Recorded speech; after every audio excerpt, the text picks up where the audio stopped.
The state dinner had been designed to display royal unity, polished silver, foreign dignitaries, ceremonial smiles, and every gesture rehearsed to perfection. But before the final toast was delivered, a whispered sentence about Queen Camilla passed between two senior palace aides, and the expression on one courtier's face changed instantly. Hours later, the words escaped the palace walls, exposing a private concern powerful enough to turn an evening of royal pageantry into a crisis of trust. Before we go deeper into what this really means for the royal family, make sure to subscribe so you don't miss a single update. Charles had gathered Camilla, William, Catherine, Anne, Edward, Sophie, senior ministers, and foreign guests at Buckingham Palace for one of the monarchy's most important diplomatic occasions. A state dinner is a formal banquet held to honor an international visitor and strengthen relations between nations. Every seating position, introduction, speech, and private exchange is carefully arranged because the evening must project discipline, unity, and absolute control. That control began to fracture when two senior palace aides were overheard discussing a decision made only hours before the guests arrived. One whispered, "She tried to move the princess again, but the king refused to approve it." The sentence referred to Camilla's private attempt to alter Catherine's ceremonial role and ceding precedence the official order, deciding where royals sit and who receives greater prominence during formal events. Camilla noticed the change almost immediately. Several courtiers stopped meeting her eyes. One official suddenly ended a conversation as she approached. The queen raised her glass for the final toast, then paused for half a second, understanding that something meant to remain inside the household had escaped into the room. Catherine sensed the tension, but refused to react. She continued speaking calmly with the guests beside her, knowing that one visible sign of anger could turn the diplomatic evening into open family drama. William watched her closely. The prince remained controlled, yet his silence revealed that he understood exactly what the whispered words suggested. Another attempt had been made to reduce his wife's standing, and Charles had rejected it. A junior staff member later described the moment in a documented internal account. The witness saw the king place his folded speech beside his plate and quietly ask an equerry, the royal officer responsible for assisting the sovereign, who had been speaking behind Camilla's chair. Charles did not raise his voice. That restraint made the question more dangerous. The dinner continued, but trust had already collapsed. Camilla knew the leak could expose a struggle over hierarchy. Catherine knew the conflict was older than one seating plan. William knew someone had finally spoken too freely. But to understand why one whispered sentence carried such explosive force, the people seated around that glittering table, and everything each of them feared losing, must be understood first. Behind the jewels, uniforms, and carefully measured smiles, 4 members of the royal family entered the state dinner carrying entirely different fears. Camilla wanted recognition that could no longer be questioned. Catherine wanted to perform her duty without becoming the center of another palace struggle. William wanted to protect his wife without embarrassing his father. And Charles, trapped between his queen and his heir, knew that one visible sign of division could expose the monarchy's most dangerous private fracture. Camilla had spent years surviving public judgment, private suspicion, and constant comparison. To her, ceremonial placement was never just a matter of chairs or procession order. It was proof that her position had finally become secure inside the royal household. Catherine's growing importance complicated that certainty. As the future queen, her appearances now carried symbolic weight far beyond her current title, and every step forward could make Camilla feel that the present reign was already being overshadowed. Camilla stood before a mirror, while an aide adjusted her sash, the formal ribbon worn during major royal occasions to show rank and honors. She asked quietly whether Catherine's place had been changed. When the answer came back no, disappointment crossed her face before discipline returned. William met Catherine in a separate antechamber moments later. He told her she did not need to prove anything that evening. The prince wanted her protected from another test, disguised as protocol. Catherine answered that remaining calm might be the only way to prevent private tension from becoming public damage. She understood that success would require silence, while suffering would have to remain hidden. Sophie noticed more than either woman realized. Before the guests arrived, she watched Camilla study the seating plan again and again. The Duchess later warned Edward that the Queen appeared personally wounded by the arrangement. Edward listened carefully, knowing wounded pride inside a monarchy rarely stayed private for long. Charles received his own warning before entering the ballroom. A handwritten note from his private secretary explained that a last-minute request had been rejected. The private secretary is the senior official who manages the sovereign's confidential decisions and palace business. The king folded the note twice, slipped it into his jacket, and said nothing. During the first course, Camilla made a pointed remark about knowing one's proper place. Anne immediately caught William's eye. The Princess Royal lowered her fork and gave him a silent warning not to respond. He obeyed, but the tension had already sharpened. That earlier ceremony would later be remembered inside the palace as the true point of no return. The moment wounded pride hardened into a private campaign. Months before the state dinner, a seemingly minor ceremonial decision changed the atmosphere inside the royal household. It lasted less than 30 seconds. Yet those who witnessed it understood immediately that something had shifted. Catherine was asked to step forward beside Charles during a major diplomatic reception, while Camilla was guided several paces back. Cameras captured the arrangement. Applause followed. But behind the palace doors, the Queen interpreted that brief public image as a warning about the future, and she never forgot it. Ceremonial order carried a message far beyond appearance. Placement beside the sovereign showed trust, continuity, and future authority to audiences in Britain and abroad. Catherine's profile had already grown after she accepted additional patronages, meaning official organizations, supported by a royal representative, and began attending major national engagements on behalf of the crown. Every new responsibility strengthened her public position, even when she made no demand for greater attention. The decisive moment came during a Commonwealth reception inside the palace ballroom. A Commonwealth reception is a formal gathering involving representatives from nations historically linked through the crown. Charles unexpectedly invited Catherine to stand beside him while presenting a youth leadership initiative. Camilla remained several paces behind during the official photograph. The arrangement lasted moments, but its meaning felt permanent. Camilla entered a private corridor after the reception and asked her senior aide why she had not been warned. When the aide explained that Charles had made the decision personally, the Queen removed one glove slowly and remained silent. Her restraint concealed a deeper injury. She had not simply been moved backward. She believed the future had been placed in front of her. Catherine learned later that the decision had caused distress. She told William she had never requested the position and now felt blamed for obeying the king. The prince understood the cruelty of the situation. Her success had become another person's suffering, while her silence offered no protection. A palace scheduling note soon appeared with several of Catherine's ceremonial duties marked for review, including her place at the coming state dinner. Anne discovered that the future queen's name had also been moved on a draft procession order, the official list controlling the order in which royals enter a ceremony. She confronted a courtier, but he refused to identify who had authorized the change. William carried the altered draft to Charles. The king studied it, circled Catherine's original position with a fountain pen, and said the arrangement would remain unchanged.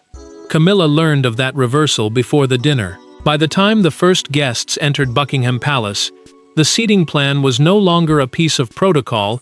It had become the battlefield on which loyalty, marriage, and succession would collide. Only 90 minutes before the state dinner began, Camilla entered the king's private sitting room, carrying the final seating plan.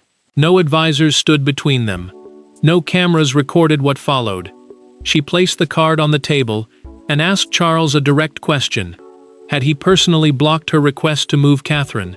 His answer was calm, but it struck with devastating force.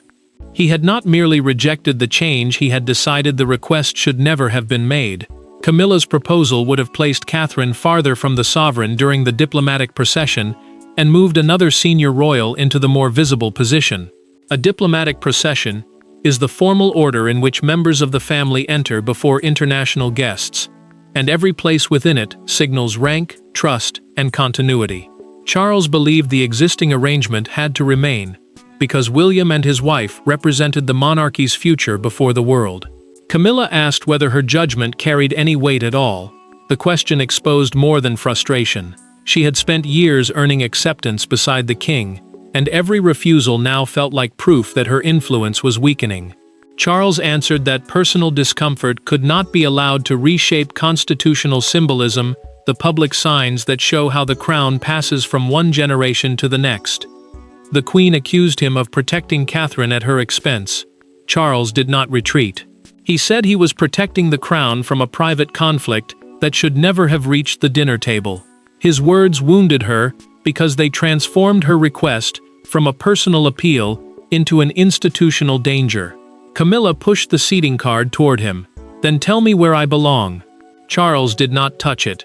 "Beside me," he replied, "but not ahead of what comes after me."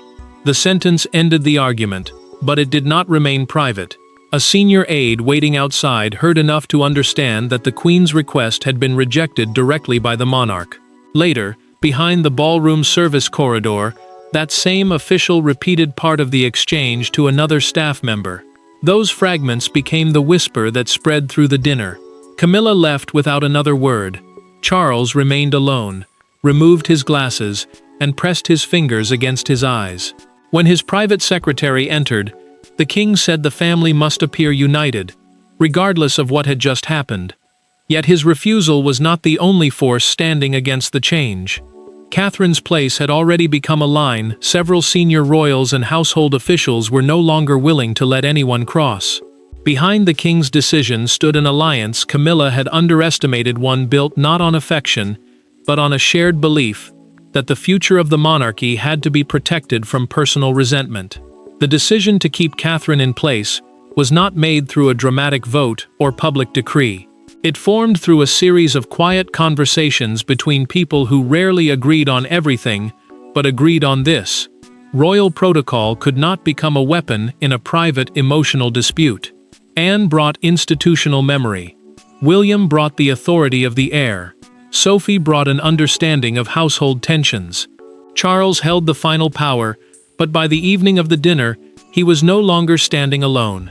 Anne treated ceremonial hierarchy as a duty to the crown, not a reward for personal closeness. Earlier that week, she entered Charles's study, carrying the revised procession plan, the formal document showing the order in which royals would appear before guests. She placed it on his desk and warned that moving Catherine would not look administrative, it would look deliberate. Worse, it would appear designed to humiliate the future queen before an international audience. Charles admitted what made the decision painful. He had spent years defending Camilla against criticism, and he feared that another refusal would make her feel abandoned by the one person who had promised never to leave her exposed. Anne did not soften her answer. Protecting someone from disappointment, she said, was not the same as giving that person control over the future. Sophie carried the argument into a more personal room. She spoke privately with Camilla and urged her to withdraw the request before it caused lasting damage. The trusted confidant understood the Queen's insecurity, but she also knew that repeatedly challenging Catherine's position would turn private pain into public cruelty. Camilla became cold. She told Sophie that sympathy was easy when one's own place was not under threat. The remark wounded the Duchess, yet it also confirmed the danger. Camilla no longer saw the seating order as protocol. She saw it as proof of whether she still mattered. William then drew his own line. He told Charles he would attend the dinner, but if Catherine was moved without explanation, he would withdraw from the formal receiving line, the official greeting in which senior royals welcome important guests. That absence would be impossible to hide. The king's private secretary added another warning. Foreign press offices already possessed the original order, meaning any sudden change would attract immediate attention and invite questions about division. Charles signed the unchanged arrangement, set down his pen, and instructed the household that no further amendments would be considered. The plan had been protected, But the family had not, and beneath the chandeliers, Camilla was about to discover that rejection was only the beginning of her humiliation. For nearly an hour, Camilla performed flawlessly. She greeted diplomats, responded to speeches, and lifted her glass at precisely the expected moment. But once the whisper reached the guests nearest the royal table, the atmosphere changed. Conversations shortened. Eyes moved toward her and then away. The queen understood that the failed request was no longer private. Her smile remained fixed, but one small movement, the sudden tightening of her hand around the stem of her glass, revealed what ceremony could not conceal. A leak at a state dinner carried unusual danger because the entire occasion depended on control. The banquet was meant to show foreign guests that the monarchy remained stable, disciplined, and united. Palace aides could not interrupt openly without confirming that something had gone wrong. Instead, every member of the family had to continue speaking, smiling, and listening, while privately judging how far the story had traveled. Camilla heard the proof at the neighboring table. A guest referred quietly to the seating disagreement, and the queen stopped in the middle of a sentence. She set down her glass more firmly than intended, and asked her equerry, the royal officer assigned to assist her during official duties, who had been speaking to the guests. The answer did not come quickly enough. Catherine saw the distress and considered approaching her. William stopped her with a quiet warning. Any movement now, he said, could be misread as triumph. The future queen remained where she was, though restraint felt cruel. She had not caused the leak, yet even compassion could be turned against her. Charles tried to steady the room during his toast. He directed a warm remark toward Camilla, praising her support and service beside him. The king hoped the gesture would restore balance, but she looked at him only after a noticeable pause. That delay told those closest to the table that the wound was deeper than embarrassment. A palace aide soon traced part of the damage. One staff member had sent a message from the service corridor, repeating the words whispered behind the queen's chair. Before dessert, the message reached a political correspondent. It carried the explosive claim that Charles had rejected Camilla's attempt to reduce Catherine's prominence. Camilla left through a side doorway after the final course, instead of joining the immediate conversation. Sophie followed and found her alone, struggling to keep her composure. The trusted confidant did not address her as queen. She did not mention rank, protocol, or blame. She simply asked whether Camilla wanted her to stay. The public consequences were already beginning, but the true turning point came in a quiet room, where two women finally abandoned ceremonial language and spoke without protection. Catherine could have left the palace without confronting the pain surrounding her. She had followed protocol, obeyed the king, and made no attempt to diminish Camilla. Yet instead of walking toward the waiting cars, she turned back.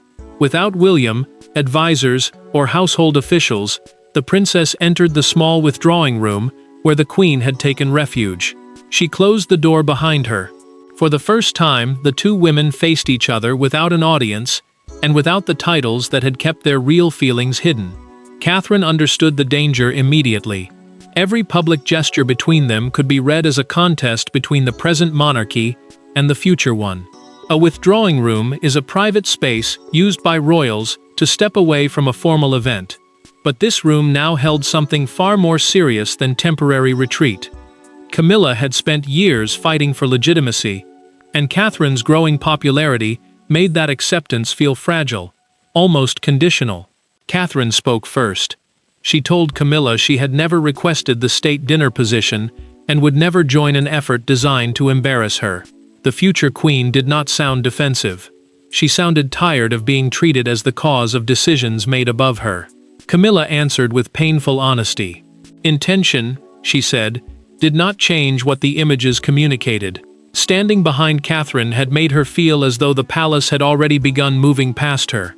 The queen admitted that public approval still felt temporary, as though one shift in attention could undo years of struggle.